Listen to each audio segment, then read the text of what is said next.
Hello, I'm Laura and I'm here at Cats Protection in Hazelmere with Cookie. And today I've got the second part of this lovely book for you. This is Elmo the Cat Who Doesn't Know He's Orange. If you haven't seen part one, I recommend watching that first. And let's find out what happened to Elmo once he moved into his new home. It was night time and the house was quiet and dark. Elmo hadn't stirred since he arrived here and had fallen asleep in his little bed, but now something disturbed him, and he opened his eyes. At first he didn't remember where he was, and he was a little frightened. Was he back in the old house by himself? No, he felt warm and cosy, and his tummy was full. Oh, now I remember, he said to himself. I'm in my new home with Mr. and Mrs. Cotton. And me, said another voice. Elmo jumped up with a fur on his back, standing up in alarm. He looked around, and sitting on the armchair by the fire was another cat. What a surprise! Elmo wasn't expecting that, was he? He could see her green eyes glowing in the dark. Who are you? What are you doing here? Cried Elmo as he ran and hid behind a big desk. Don't be a scaredy cat, she said. I live here too. In fact, I've been here a long time. This is my home. I thought it was my home. Am I going to be sent away again? He asked. Calm down, little one, she said. This is your home too now. Mr. and Mrs. Cotton are generous people. They wanted to find another cat to help, and a friend for me. Elmo peeped around the desk. She hadn't moved. She was still sitting comfortably on the big armchair. Come closer, she said. Let me look at you. I'm not going to bite. Elmo came out from his hiding place behind the desk. Closer, she said. Come and stand in front of me. Elmo did as he was told. He was usually a very well-behaved cat, especially with older cats like this one, as all young cats should be. His mother had taught him to be respectful. So you are Elmo, she said. Welcome to your new home. They've been talking about you for 2 weeks, ever since they saw you at the rescue centre and decided to adopt you. Adopt me? What does that mean? He asked. It means that you will now be part of the family, legally and properly. I will? Asked Elmo. Yes, of course, she said. This is your home forever with Mr. and Mrs. Cotton, and of course, myself.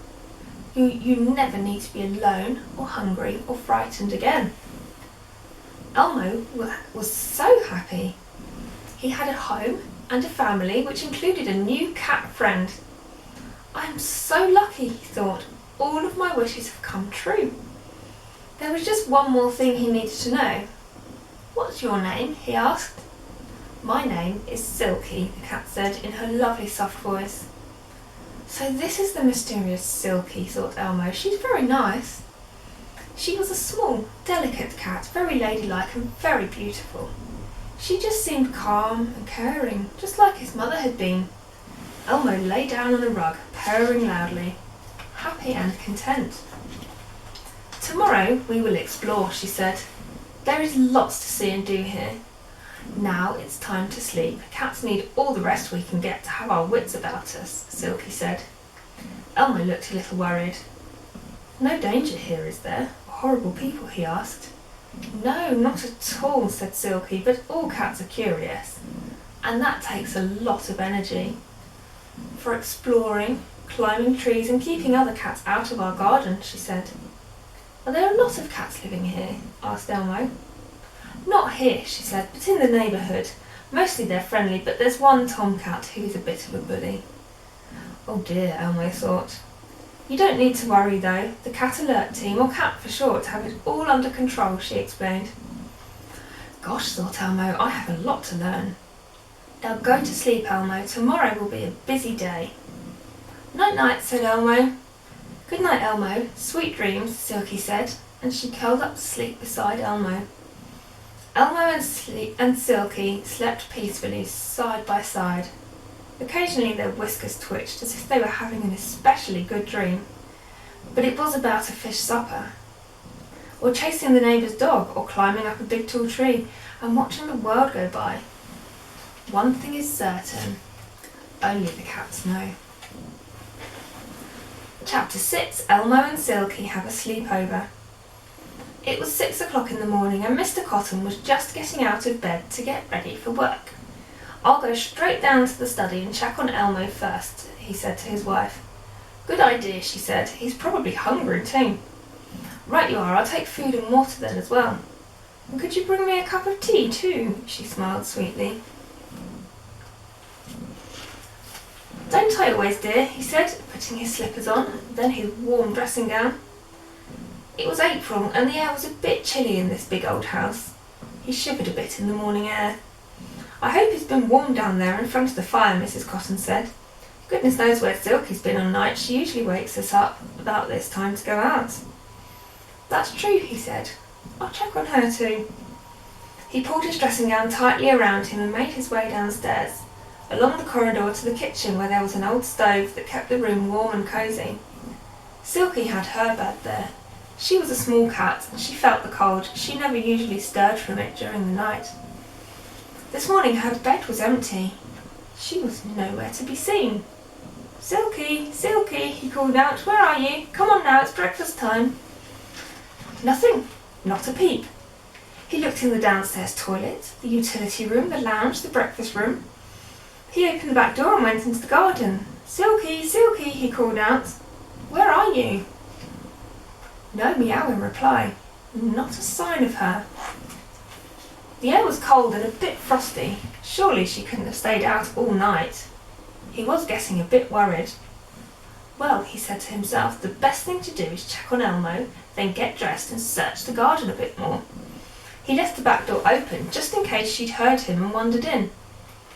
"Oh, it's chilly today," he said to himself as he rubbed his arms and hands together to warm up and walked towards the study. Opening the study door so as not to frighten Elmo, he peeked around to looked over to Elmo's bed by the fireplace.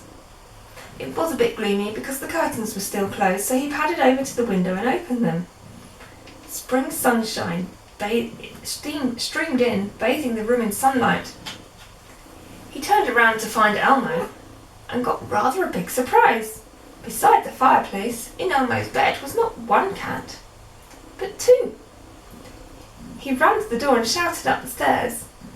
"Babs, Babs, come downstairs, quickly, come and see this." "What is it?" Mrs. Cotton shouted back. "Is everything all right? Are you okay? Is Elmo okay?" "I'm fine, Elmo's fine, come downstairs now." Mrs. Cotton jumped out of bed, not having even had her cup of tea, and rushed downstairs in her pyjamas. "Where are you?" she called back. "I'm in the study," he called back. She came rushing into the room, thinking something must be very wrong. Oh, that's where she is. How sweet. Curled up close together in the little cat bed were Elmo and Silky. Don't they look very relaxed and very happy there?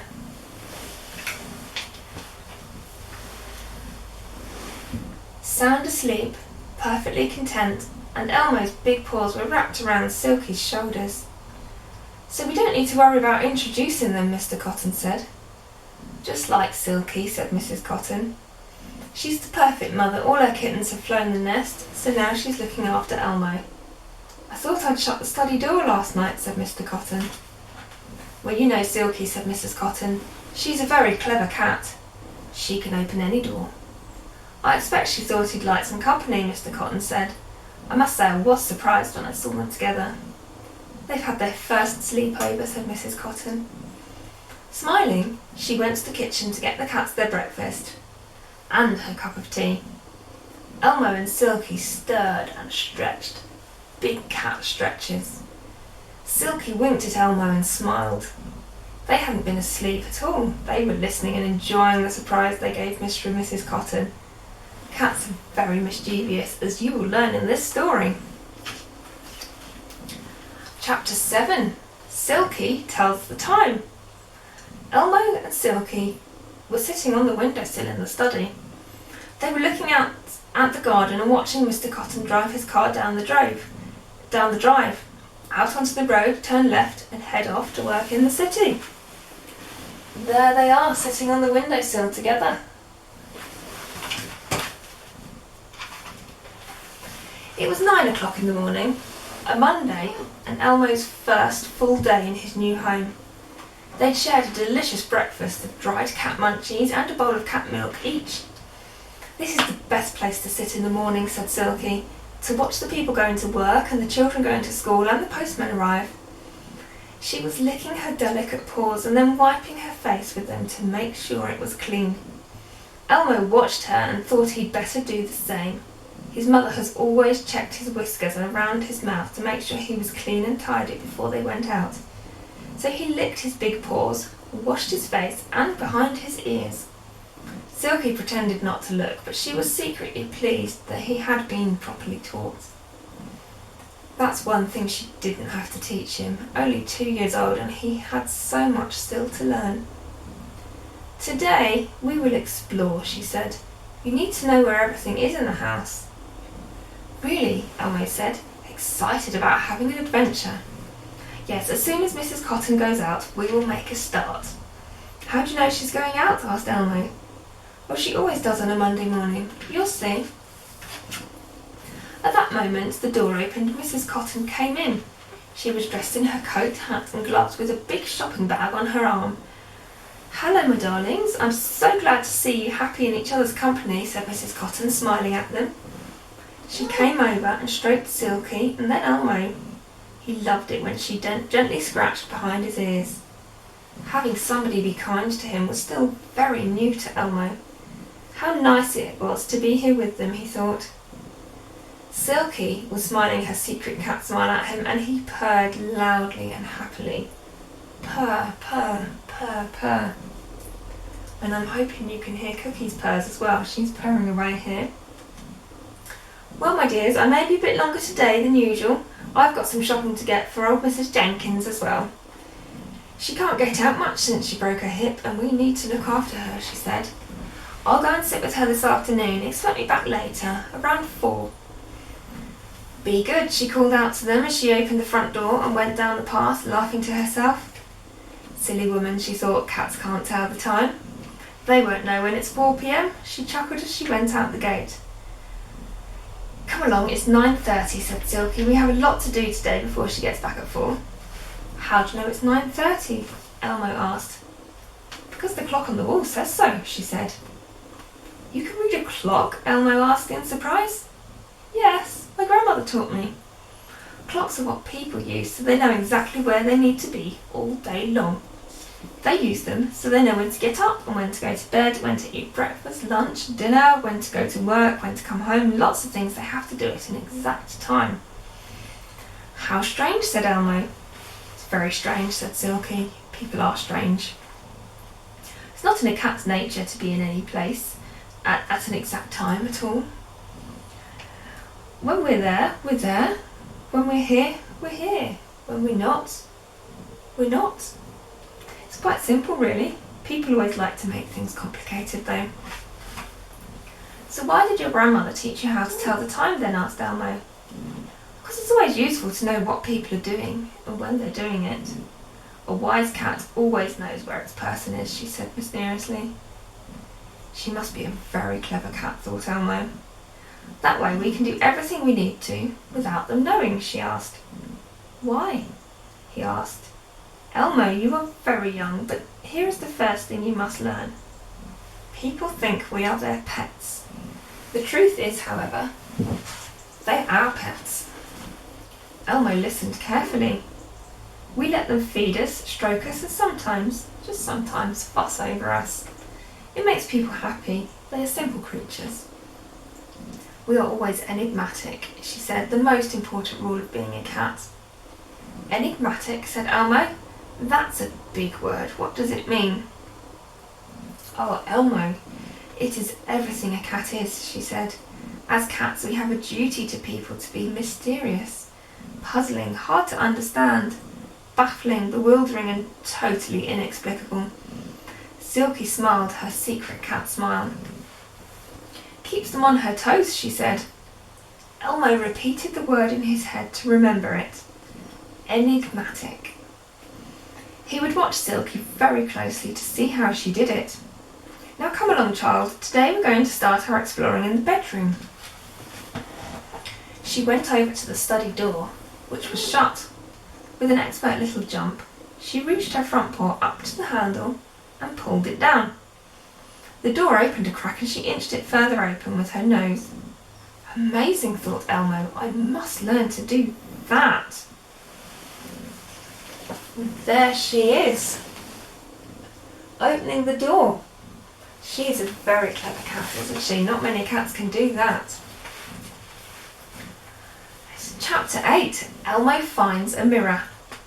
Come along, we can't waste time, she called as she disappeared out of the room. He ran across the room and out of the door to catch up with her and saw her going upstairs and disappearing round the corner.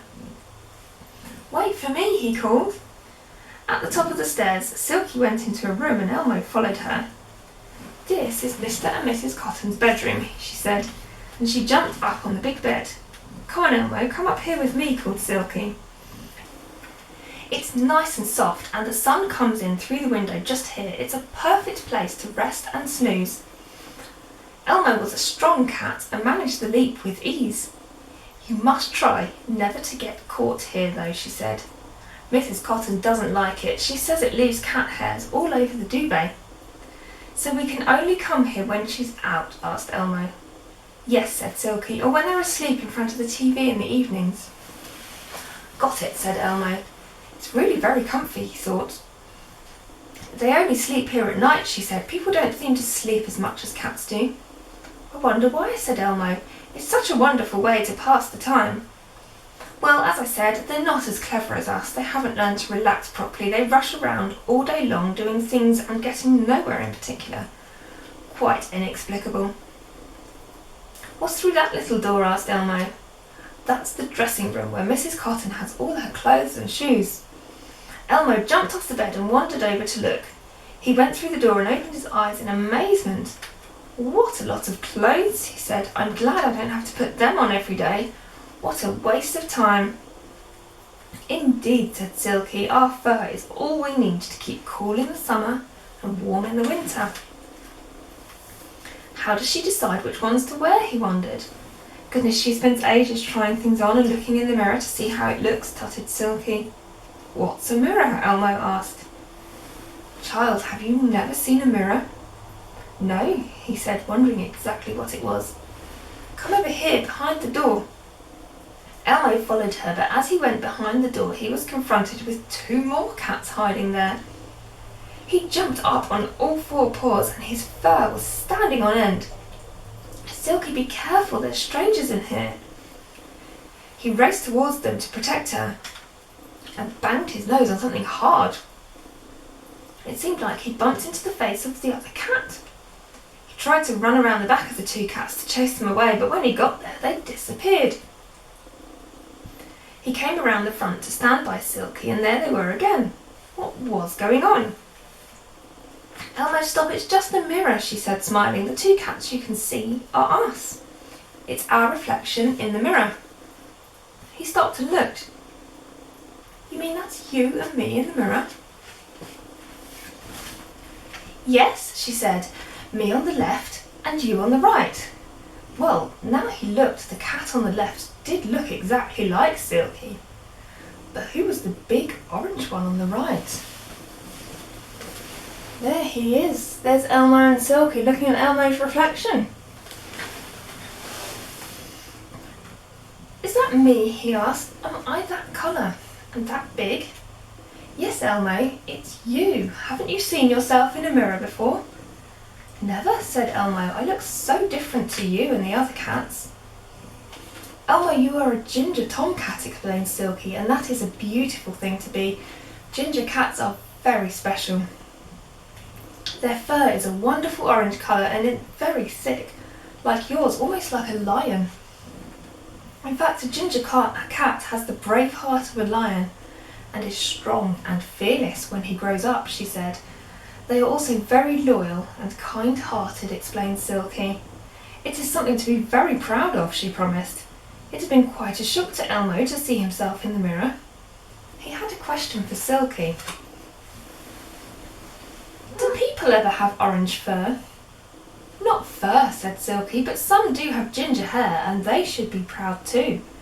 They are special people. Does it matter that I'm an unusual colour? Asked Elmo. Never worry about being different, Elmo. We are all special in our own way. Whatever we look like, cats with ginger fur and people with ginger hair are like a ray of sunshine on a rainy day. We should accept each other as we are, and orange is a beautiful, happy colour. Never listen to anyone who says otherwise, Silky told him. Come on, she said. Let's go downstairs and rest. I think you've had enough surprises for today, as she nuzzled his nose affectionately, in the way that cats do. I certainly have, he thought. I'm a cat who didn't know he was orange. But I like it. And that's the end for now. Perhaps there will be some more books about Elmo coming in the future. So I hope you've enjoyed Elmo's story about discovering he's orange. I think Cookie's enjoyed the story. She loves having company. She's a very friendly cat. I've got my next book ready and I look forward to bringing it to you soon. Bye for now.